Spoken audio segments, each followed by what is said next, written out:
Welcome back to Man vs. Meeple. I am bringing you a review today of Shifting Realms from Craig and Jeff Von Ness of Soaring Rhino Games. If this name sounds familiar to you, Craig has been designing games for a long time. Heroescape was one of his big titles, and he's branching off to a new company. And this is his first big release. It's called Shifting Realms, and you'll see it here spread out in front of me. The premise of the game is you are one of 4 different factions of keepers, a group, a shadowy organization basically of mages that is in charge of keeping the universe kind of intact. Well, the universe is no longer intact. Realms have started shifting and breaking apart and combining in weird ways. And so it is up to you to send the members of your keeper faction out into these different realms and basically try to suss out what's going on and bring order back to the universe while scoring the most victory points. You'll see the board spread out here in front of me. It is a long board made up of 3 different realm tiles. Now, what's really unique about this game, and one of the things that I like most, is that these 3 realm tiles change the way the game is played. The base game comes with 5 different realm tiles in the box, and there are going to be more realm tiles coming into play with an expansion.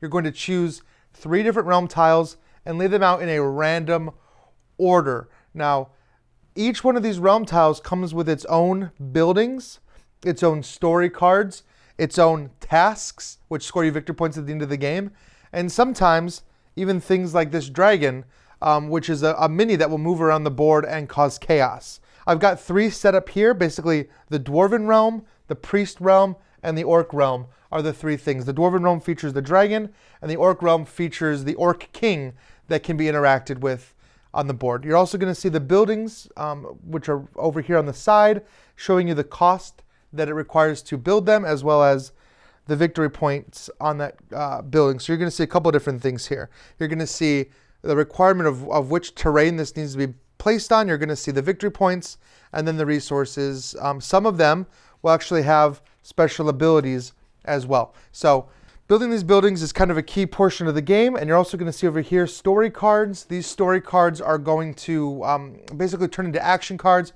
once they're drawn. Some have to be played immediately, some could be held on and played at opportune moments in order to kind of change the gameplay and bring that balance.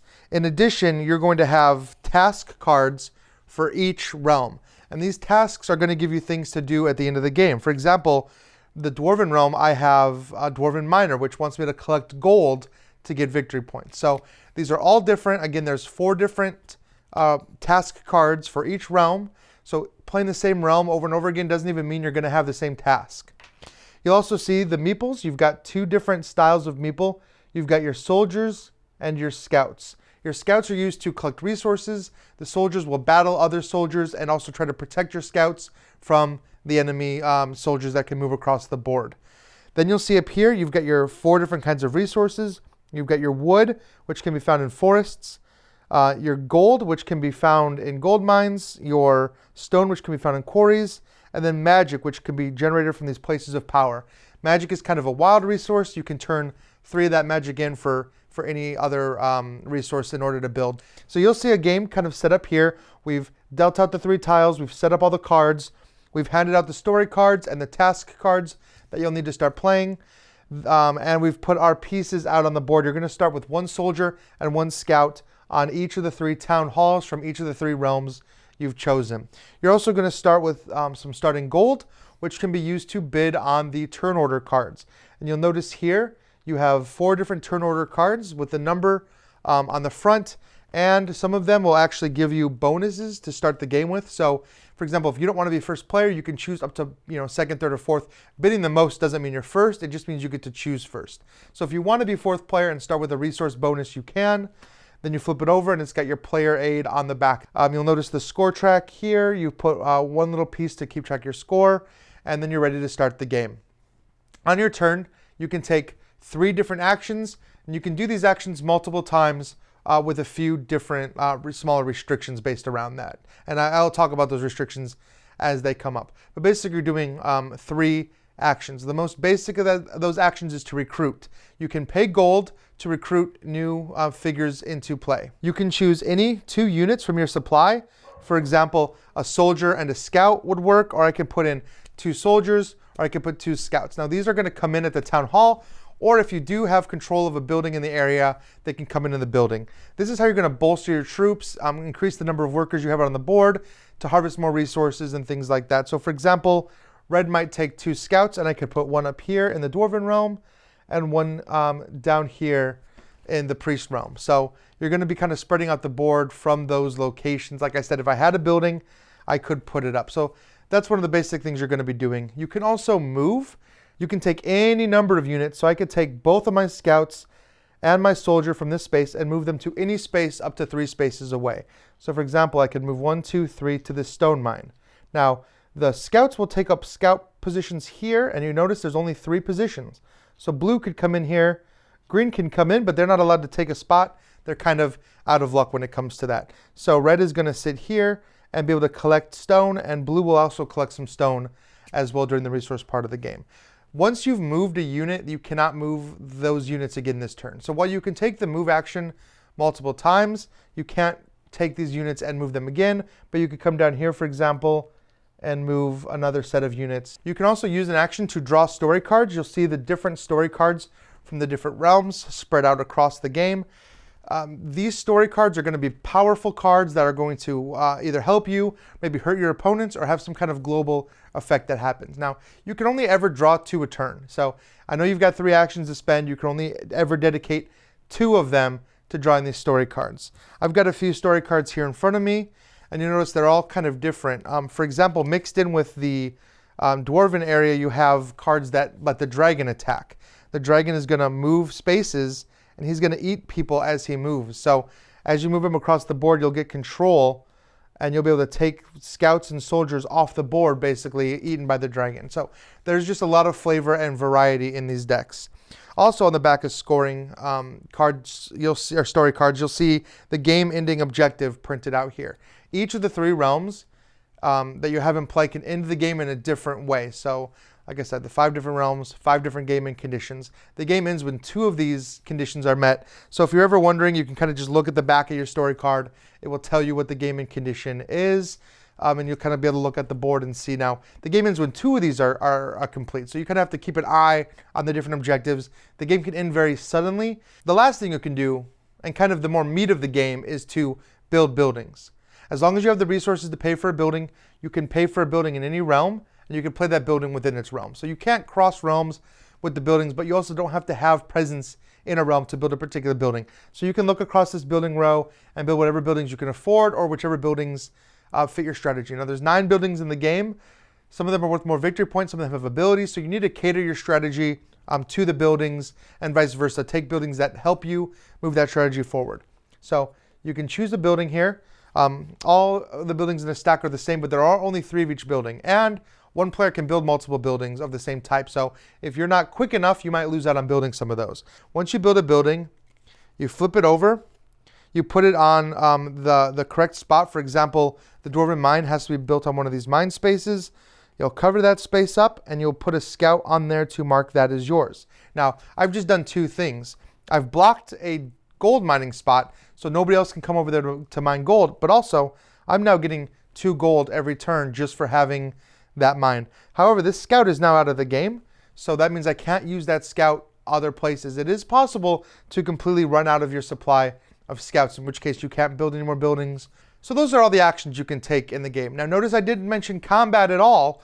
There is combat in this game, however, it's not an action. It is part of that move. You can opt to do combat or not. For example, if somebody moves into a space with another soldier or just with scouts, you can choose to do combat. Now, this soldier can come in and can just deal combat and kill a scout.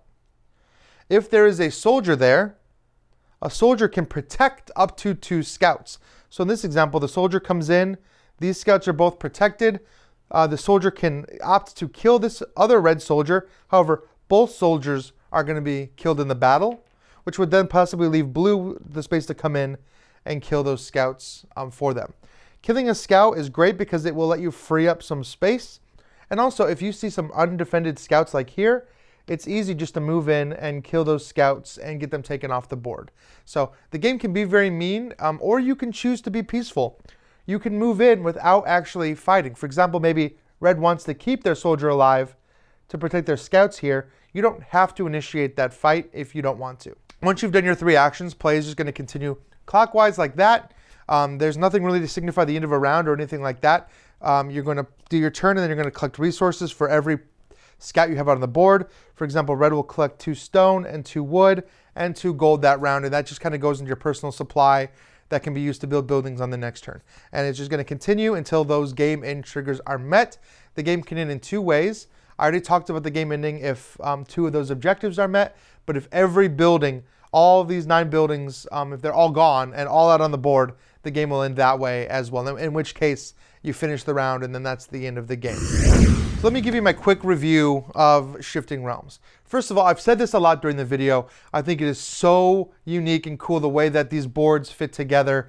Like I said, there are 5 different boards, so you're going to be playing with tons of different combos. I have a couple that you don't even see out here, which is the pirates and the elves, which are 2 other cool, really unique boards that do different things. I love that they bring in different unique items. Like I love having this dragon, and I've seen some of the expansion content. It's going to bring in more figures and things like that for different boards. I just like how different every realm feels. It's just very different, from the way the buildings come out to the story cards themselves to the game end triggers are very unique. For example, the Dwarven realm ends the game when 6 dragon cards have been drawn, so you can kind of watch those dragon cards. I don't have a lot of cons about the gameplay itself. I think the game is very solid. You can end up in a situation where you are just getting so many resources a turn. Once you've put all your scouts out, you're getting so many resources that actually building those buildings becomes very easy. Now, this is only going to be an issue based on which realms you have and which strategies you use, but you can get into that situation where you can just do everything. And I don't generally like a game where you can do everything. But if you've used a good enough strategy that lets you really you're harvesting a ton of resources every turn, you've got some great synergies and combos going with your buildings, you can kind of steamroll the other players. But again, that's not necessarily like a negative on its own. Some gamer groups are really going to like that aspect. It makes it more of a race to get to those combos, but that it definitely favors the experienced player when it comes to that. You can be in a situation where one player has double or triple the number of scouts out on the board, and they're just pulling in crazy amounts of resources while you're struggling even to build one building. I mean, that can happen. And again, there is player versus player interaction here.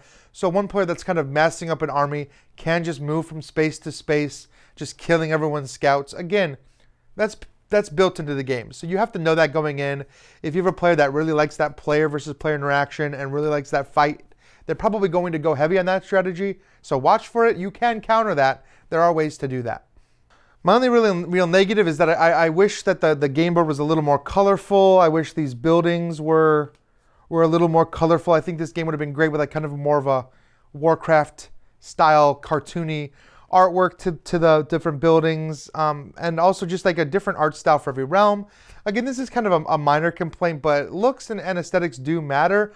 I just want to say, if you're looking at the board and saying, well, this looks like a boring Euro, don't just write it off as a boring Euro, because the gameplay within this game is very intense and it is very fun. You're going to be wanting to play this game over and over again to explore all the different possible realm combinations and see how all these buildings come together.